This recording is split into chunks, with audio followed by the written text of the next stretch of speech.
سپاس اس کی بارگاہ میں سجدہ ریز ہوں کہ اس نے حضرت امام راحل امام خمینی رحمۃ اللہ علیہ رضوان اللہ تعالیٰ علیہ، ان کے دسترخوان پہ ہم سب اس صدی کے شیعوں کو بڑی نعمتوں سے سرفراز کیا ہے، اور اس آج کی تقریب میں، آج کی اس نشست میں کہ جس کی صدارت حضرت امام خمینی رحمۃ اللہ علیہ کے پوتے، ان کے فرزند کے فرزند، ہمارے استادوں کی جگہ مقام رکھنے والے حضرت آیت اللہ سید حسن خمینی حفظہ اللہ صدارت فرما رہے ہیں۔ حکم مجھے دیا جناب علامہ حجت الاسلام سید سراج موسوی حفظہ اللہ نے، اور مجھ سے پیش رو حضرت علامہ ذکی باقری صاحب جو میرے بڑے ہیں، میرے بزرگ ہیں۔ ادب اور احترام میری طرف سے یہی تھا کہ میں طالب علمی کا ثبوت دیتا اور ان سے پہلے کچھ عرض کرتا۔ ہم اس وقت جس دسترخوان پہ بیٹھے ہیں وہ ہے امام خمینی رحمۃ اللہ علیہ اور امام حسین علیہ السلام کی سیرت طیبہ۔ اس شخصیت نے اس صدی میں حسین ابن علی علیہ السلام کی زندگی سے بھرپور استفادہ کر کے ثابت کیا ہے کہ حسینی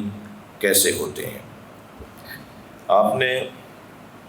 علماء کرام سے جو توقع تھی، صدیوں سے توقع تھی، یہ میں سخنان امام حسین علیہ السلام کا وہ متن بھی آپ کے سامنے چاہ رہا تھا کہ تھوڑا سا پڑھوں، کہ جس میں امام حسین علیہ السلام نے منا کی سرزمین پہ جو خطاب ارشاد فرمایا واقعہ کربلا سے 2 سال تقریباً پہلے، اس خطاب میں علماء کرام کا بڑا اجتماع تھا جو حضرت کو سننے کے لیے بلایا گیا تھا۔ حضرت محمد حنفیہ اور حضرت عبداللہ ابن جعفر سے آپ نے فرمایا کہ پورے منا میں جو دانشور افاضل علماء قیام پذیر ہیں، حج کے لیے آئے ہوئے ہیں، ان سب کو بلا لیا جائے اور میں ان سے خطاب کرنا چاہتا ہوں۔ اس خطاب میں حضرت نے اپنے خطاب کو 3 حصوں میں تقسیم کیا، جس میں پہلے حصے میں آپ نے اہل بیت کے فضائل کو بیان کیا، اور دوسرے حصے میں حضرت نے علماء کے مقام کو بیان کیا، اہل علم، علماء کرام، دانشور، اور حتیٰ غیر شیعہ اور غیر جو بظاہر خلیفہ بلا فصل مولا علی امیر المومنین کو نہیں مانتے، یعنی عثمانی العقیدہ تھے، وہ بھی یقیناً وہاں موجود تھے۔ اور بحیثیت دانشور، ایک دانشور کا بڑے حسین الفاظ ہیں حضرت کے۔ حضرت فرماتے ہیں علاوہ برانچ گفتم شما اے گروہ حاضر، اے گروہی کے با علم و عالم بودن شہرت دارید، بعض شما بے نیکی آدمی شبت و بے خیر خواہی و اندرزگوئی و بے رہنمائی در جامع معروف شدید و بے خاطر خدا در دل مردم شکوہ و محبت پیدا کر دید، بطوری کے مرد مقتدر از شما بیم دارد و ناتوان بے تکریم شما برمی خیزد و آن کس کے ہیچ برتری برو ندارید و نہ قدرتی برو دارید، شمارا بر خود برتری داده است و نعمت های خویش را از خود دریغ داشته به شما ارزانی می دارد و در موارد حوایج وقتی که به دست مردم نمی رسد و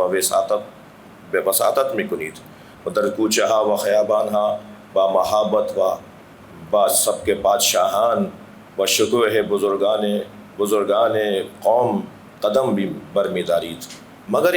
یہ سب جو آپ کی عزت ہے، آپ بادشاہوں کی طرح بازاروں سے گزرتے ہیں،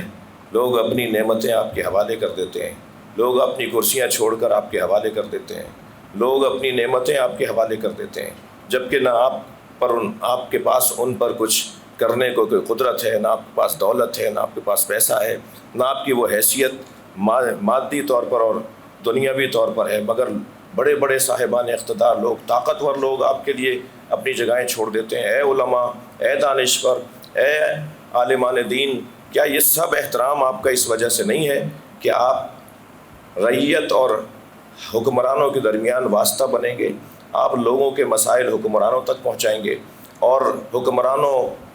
سے ان کے حقوق حاصل کر کے ان تک پہنچائیں گے؟ کیا اس وجہ سے آپ کا یہ مقام نہیں تھا کہ آپ حق بولیں گے، سچ بولیں گے، ظلم کے خاتمے کے لیے قدم اٹھائیں گے۔ غرض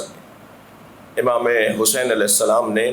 ہمارے قبیلے کے لوگوں کو آج بھی خطاب کیا ہے، اور اس خطاب پر جو امام حسین کی توقع ہے علماء دین سے، اہل علم سے، جو امام حسین چاہتے ہیں، اسے اگر کسی نے پورا کر کے دکھایا ہے تو وہ حضرت امام خمینی رحمۃ اللہ علیہ ہیں۔ آپ نے اپنے اس انقلاب کے ذریعے سے علماء کا وقار بڑھایا اور عالم کو کیسا ہونا چاہیے یہ ثابت کیا، اور پھر جس ذریعے سے آپ کو یہ توفیق حاصل ہوئی وہ ذریعہ محرم و سفر ہے۔ جیسا کہ حضرت علامہ فرما رہے تھے کہ امام خمینی نے فرمایا کہ ماں ہرچے کی داری مز محرم و سفر داری، جو کچھ ہمارے پاس ہے وہ محرم و سفر سے ہے۔ پھر امام خمینی کے لیے میں، کیونکہ عوامی ہم خطیب ہیں، ہمیں عوام میں جانا ہوتا ہے، اور عوام کو کاٹ دیں تو مجھے تھوڑی دیر کے لیے کڑوی بات کہنے دیجیے کہ ہم زیرو ہو جائیں گے۔ ہم اپنی عوام کی وجہ سے، ہمارا بھی کہیں سنوائی ہے نا، ہماری قوم کی وجہ سے، اس ملت تشیع کی وجہ سے، اس ملت حسینی کی وجہ سے، ان یا علی کہنے والوں یا حسین کہنے والوں کی وجہ سے ہماری کوئی حیثیت بنتی ہے نا کہیں۔ تو ان میں کچھ ایسی چیزیں ہیں جو روایتی ہیں، سنتی ہیں، یہ ان کے اوپر بہت سنجیدہ ہوتے ہیں۔ لہٰذا امام خمینی نے فرمایا کہ عزاداری سنتی انداز سے برپا کرو۔ ہاں، یہ تو بات تخصصاً خارج ہے نا، کہ اگر کوئی وہن اسلامی کا سبب کوئی رسم بن رہی ہے، کوئی طریقہ آپ کا توہین، اسلام کی توہین کر رہا ہے، تو وہ تو ویسے ہی تخصصاً بحث سے خارج ہے۔ لیکن جب جو ہوتا آیا ہے، جیسے علم سجتے تھے، جیسے پھریرے سجتے تھے، جیسے عزاخانے سجائے جاتے تھے، جیسے جو کچھ ہوتا تھا اور صحیح ہوتا تھا بزرگ کرتے تھے، مرثیہ خوانی، نوحہ خوانی۔ اب مثلاً پنجابی ایسا کرتے ہیں، سندھی ایسا کرتے ہیں، افغانی ایسا کرتے ہیں، ایرانی ایسا کرتے ہیں، ہندوستانی ایسا کرتے ہیں۔ ہر شخص اپنی روایات کے مطابق امام حسین کو یاد کرے، اور وہ جو جاذبیت ہے ذکر امام حسین اور اس کے اہتمام میں، اس میں آپ دیکھیں امام خمینی رحمۃ اللہ علیہ کی جو امام حسین کے ذکر سے تعلق ہے۔ میں نے امام کی زیارت کی، میں 88 میں قم چلا گیا تھا، اور امام خمینی رحمۃ اللہ علیہ اس کے 2 سال بعد تقریباً ان کی رحلت ہوئی ہے۔ میں حضرت امام کے ایک موقع ہمیں ملا کہ ہم دروازے میں تھے اور مبلغین سے حضرت امام خمینی کا خطاب تھا، اور مبتدی طالب علم تھا، میرے رواں بھی نہیں آیا تھا، بہت ہی بچہ سا تھا، اور اس حیثیت کا اب بھی نہیں ہوں، لیکن ہمیں بہرحال دروازے میں جگہ مل گئی۔ امام خمینی نے وہاں ایک نصیحت فرمائی تھی، من از اجگا معذرت میخوام کہ مجبورم بیشتر صحبتامون اردو باشن، کلماتی بکار بگر ببرم کہ حضرت علی متوجہ بشید۔ ما نشسته بودیم آخر جلسه سخنرانی حضرت امام خمینی،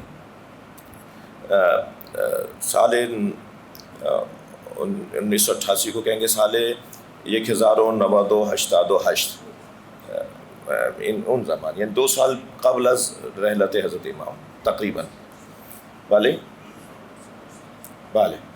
کہ یہ بچے طلبے بودم کہ الان ہم افتخارم مہینے کے طلبے ہم، تو آخر میں بیٹھے ہوئے تھے، امام نے نصیحت فرمائی، مبلغین سے خطاب تھا امام خمینی کا، ماہ مبارک رمضان کے مبلغین، مبلغ کے تبلیغ کے طور پہ جا رہے تھے۔ تو امام خمینی، ایک صلوات کا میں خواہش کروں گا، اللہم صلی علی محمد وعلی محمد۔ وقار صاحب، سینیٹر سید وقار مہدی شوندر سینائے پاکستان سندلی دارن سینیٹرن، السلام علیکم، ایک صلوات اور بلند ہدیہ کریں۔ اچھا، ہمیں عادت ہو گئی ہے بلند صلوات سننے کی، آپ اس سے بلند صلوات پڑھ دیجئے۔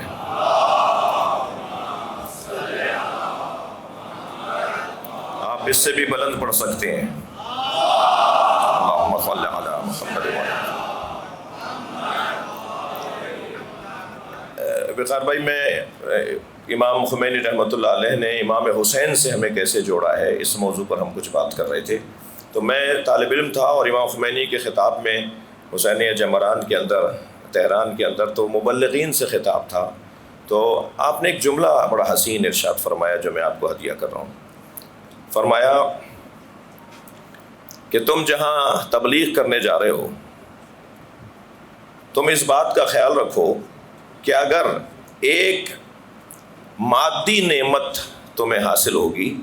تو 3 روحانی اور معنوی نعمتیں فرار کر جائیں گی۔ ہم سب کے پاس کچھ نعمتیں مادی ہیں، کچھ روحانی کیفیات ہیں ہماری، کچھ ہماری معنوی کیفیات ہیں۔ مادی تو سب کو ہر ایک کو پتہ ہے کہ اس کے پاس کتنی مہنگی گاڑی ہے اور کتنا مہنگا گھر ہے اور کتنی سہولتیں ہیں اس کے پاس۔ امام خمینی فرماتے ہیں علماء سے خطاب کرتے ہوئے، یک نعمت مادی اگر بشتون بے رسد سے تھا نعمت معنوی در میرن از شما رخصت میشن شمارا ویل میکنن، یعنی 3 معنوی نعمتیں بھاگ جائیں گی۔ تو خود طے کرو کہ تمہیں معنوی نعمتوں کو حاصل کرنا ہے یا مادی نعمتوں کا مقایسہ اور مقابلہ کرنا ہے۔ امام خمینی رحمۃ اللہ علیہ جب امام حسین علیہ السلام کے درس بیان مصائب میں تشریف فرما ہوتے تھے، جب آپ کے مجلس میں تشریف فرما ہوتے تھے، تو میں نے اپنے کسی استاد سے سنا، خاص طور پہ انہوں نے نجف اشرف کا ایک واقعہ جو انہوں نے اپنی آنکھوں سے حضرت امام خمینی کو دیکھا، وہ یہ تھا کہ جب آب بینی صاف کرنے لگتے تھے، ناک کا پانی صاف کرنے لگتے تھے تو رومال دوسری جیب سے نکالتے تھے، اور آنسو جب صاف کرنے لگتے تھے تو رومال دوسری جیب سے نکالتے تھے۔ یہ آنسو معمولی آنسو نہیں ہے، یہ اشک، یہ آنسو یہ امام حسین کے نام پہ نکل رہے ہیں، یہ غم دنیا میں نہیں نکل رہے، یہ آرزو دنیا میں نہیں نکل رہے، یہ غم سید الشہداء میں نکل رہے ہیں۔ لہٰذا جو روش، جو طریقہ، جو انداز، جو احترام، جو قدر امام خمینی رحمۃ اللہ علیہ نے سید الشہداء حضرت امام حسین علیہ السلام اور ان کے ذکر، ان کی عزاداری کے حوالے سے ہمیں بتائی ہے، اللہ اس پر عمل کرنے کی ہمیں توفیق عطا فرمائے۔ بہت شکریہ۔